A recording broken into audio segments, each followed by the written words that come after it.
மக்களே ஒரு அருமையான கேமு என்னன்னு பார்த்தீங்கன்னா எல்லா வாட்டியும் நான் தான் அடி வாங்குவேன். இந்த வாட்டி நான் அடிச்சிருக்கேன். எப்படி ஒரு அடின்னு மட்டும் பாருங்கள். பயத்தில் 5 நிமிஷம் உறைஞ்சி போயிட்டான். உறைஞ்சி பார்த்தீங்கன்னா டக்கு டக்குன்னு அழகாக வெட்டிக்கிட்டு இருந்தோம். ஜாலியாக இருந்துச்சு. நான் பாட்டுக்கு ராணி எடுத்துகிட்டு வந்து நோட்டில் வச்சுட்டேன். வச்சுட்டு சரி அப்படின்னு சொல்லிட்டு ஆடி இருந்தோம். அவன் வந்து திடீர்னு ஒரு ஸ்டெப் வந்து ரிலேட்டாக மூவ் பண்ணிட்டான். அதுக்கப்புறம் நம்ம தான் பார்த்தீங்கன்னா டக்கு டக்குன்னு வெட்டிகிட்டு இருந்தேன்.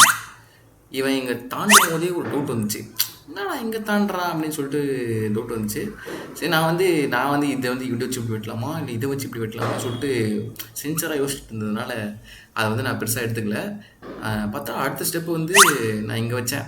இங்கே வச்சா அடுத்து இங்கே வச்சுட்டு அப்படியே போட்டு தள்ளிடலாம் அப்படின்னு சொல்லிட்டு ஒரு பிளானிங் பண்ணேன். இவன் இங்கே முன்னாடி வருவான், இல்லை எங்கேயாச்சும் இங்கே வருவான், எங்கேயாச்சும் வருவான்னு சொல்லிட்டு நினச்சிட்டு இருந்தேன். அவன் சொருக்குன்னு கோவப்பட்டு இங்கே வந்து அடிச்சிட்டான். என்னடா இதை வந்து நம்ம சிந்திச்சே பார்க்கலையே அப்படின்னு சொல்லிட்டு யோசிச்சுட்டு இருந்தேன்.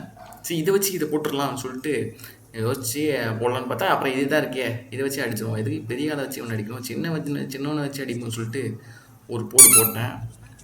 போட்டதுக்கப்புறம் என்ன ஆச்சுன்னா அவன் கோவக்காரன் போல டக்குன்னு வந்து சிப்பாயை ஒன்று போட்டான்.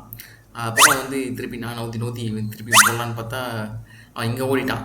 சரி இவன் வந்து இங்கேருந்து இங்கே அடிக்கலாம் சுற்றி எல்லாரையும் அடிக்கலாம்னு நினச்சான். நம்ம யார் அப்படி சொல்லிட்டு குதிரையை வச்சு மண்டையை ஒரு அடி அடித்தான். செத்து போயிட்டாங்க. அடிச்சது யாரு? அப்புறம் மாற்றி வச்சுட்டே இருந்தோம். இப்போ ஒரு ஸ்டெப்பு ஆடினா பாருங்க, அந்த ஸ்டெப்பில் ரொம்ப நேரம் எடுத்துட்டான். கடுப்பாயிடுச்சு எனக்குலாம். சரி நீ ஆடவே தவாடா போடான்ற மாதிரி கடுப்பாயிடுச்சு. ஆளாளுக்கு வச்சுட்டே இருந்தோமா. இங்கே தாங்க இங்கேருந்து இங்கே மாறினா பார்த்தீங்களா, இதுக்கு எடுத்து நேரம் எவ்வளோ 4 நிமிஷம் 25 செகண்டு. ஒருத்தன் ஒரே ஒரு ஸ்டெப்புன்னு ஒருத்தருக்கு இவ்வளோ நேரம் பண்ணியிருப்பானா. சேட்டில் போயிட்டு நான் வந்து கலைச்சிட்டு இருந்தேன். போயிட்டு என்ன பயமா ஃப்ரீயரான்னு சொல்லிட்டு கடுப்பாக இருப்பான். அதுக்கப்புறம் ஆடவே இல்லை.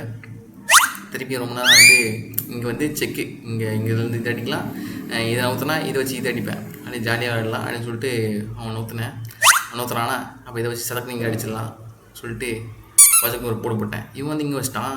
இப்போ நான் நவுத்துலனா இதை வச்சு போட்டுருவான். அதுக்கப்புறம் அவங்க என்ன பண்ணேன், இதை வச்சு இதை சதக்குன்னு போடுவோம்னு சொல்லிட்டு ஒரு ஐடியா வந்துச்சு. அவன் அதுக்குள்ளே சிப்பாய் அவனை போட்டான், நாம் அதை போட்டோம். மாற்றி வச்சுட்டு இருக்கும்போது அவனுக்கு டைம் அவுட் ஆகிடுச்சு. கேமில் நம்ம தான். ஆனால் இப்போயும் அந்த ஒரு பிளண்டர் மிஸ்டேக்னு வருது, எதுக்குன்னு சொல்லிட்டு தெரில. உங்களுக்கு தெரிஞ்சால் கமெண்ட் செக்ஷனில் வந்து கமெண்ட் பண்ணுங்கள். நீங்கள் என் கூட ஆடணும்னு நினச்சிங்கன்னா இப்போ வந்து நான் பேரை மாற்றிட்டேன். பிரவீன் இருந்துச்சு, கிரேசி மோலின்னு மாற்றிட்டேன். ஆனால் ரிக்வஸ்ட் கொடுங்க, உங்ககிட்ட நான் அடி வாங்குறேன்.